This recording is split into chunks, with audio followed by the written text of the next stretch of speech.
அனைவருக்கும் அன்பான வணக்கங்கள். இது மகா பெரியவா சொன்னது YouTube channel. April 17 17/4/2024 Rama Navami.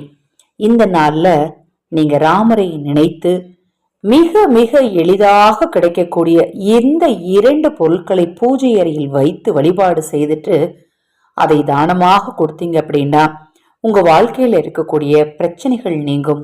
குறிப்பாக குடும்பத்தில் ஒற்றுமை மேலோங்கும்.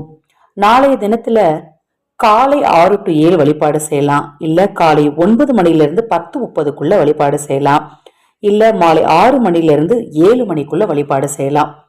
இப்ப நான் சொன்ன நேரத்துல எந்த நேரம் உங்களுக்கு சாத்தியமோ அந்த நேரத்துல ராமருடைய படம், பட்டாபிஷேக படம் உங்க வீட்டுல இருந்தது அப்படின்னா படத்தை நல்லா சுத்தம் செய்துட்டு மஞ்சள் குங்குமம் வச்சு பூக்களால அலங்காரம் செய்து, குறிப்பாக தாமரை பூக்களை கொண்டு அலங்காரம் செய்யுங்க. இல்ல வாசனை மிகுந்த மலர்களால அலங்காரம் செய்து நிறைய நைவேத்தியங்கள் வைக்கலாம். அவல் வைக்கலாம், இனிப்புகள் வைக்கலாம், பழங்கள் வைக்கலாம்.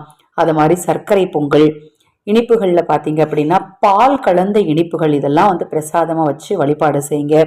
அப்படி நீங்க எந்த முறைப்படி வழிபாடு செய்தாலும் சரி, இந்த 2 பொருளை நீங்க கண்டிப்பா பூஜை அறையில ராமருடைய படத்துக்கு முன்னாடி வைக்கிறது ரொம்ப அவசியம்.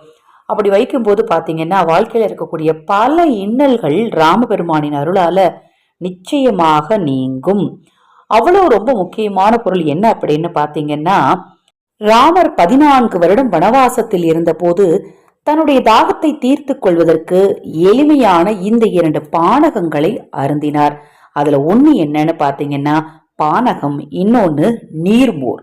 நாளை தினம் நீர்மோரை நம்ம தானமா கொடுக்கறது நமக்கு செல்வந்தராகும் யோகத்தை ஏற்படுத்தி கொடுக்கும். தரித்திர நிலை மாறும், குடும்பத்தில் இருக்கக்கூடிய பிரச்சனைகள் நீங்கும். அதே போல பானகத்தையும் நாம தானமாக கொடுப்பது பாத்தீங்கன்னா வாழ்க்கையில நமக்கு ஜாதக ரீதியா இருக்கக்கூடிய தோஷங்களை கூட நீக்கும் அப்படின்னு சொல்லப்படுது. அதனால நாளை தினம் ராமநவமி அன்று ரொம்ப ஈஸி தான் இல்லையா? இது ரெண்டுமே கிடைக்காது, செய்ய முடியாது, ரொம்ப கஷ்டம் அப்படியெல்லாம் சொல்லவே முடியாது.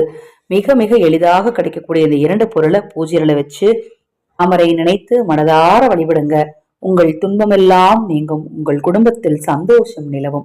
தொடர்ந்து நம்ம சேனலை பாருங்க, இன்னும் எண்ணற்ற பதிவுகள் தொடர்ந்து வர இருக்குது. ஹரஹர சங்கர ஜெய் ஜெய்சங்கர. மகா பெரியவா திருவடிப்பாதம் சரணம் சரணம். இந்த பதிவை கேட்டுக்கொண்டிருக்கும் உங்களது அனைவரது வாழ்விலும் மகா பெரியவா அருளால நல்லதே நடக்கட்டும்.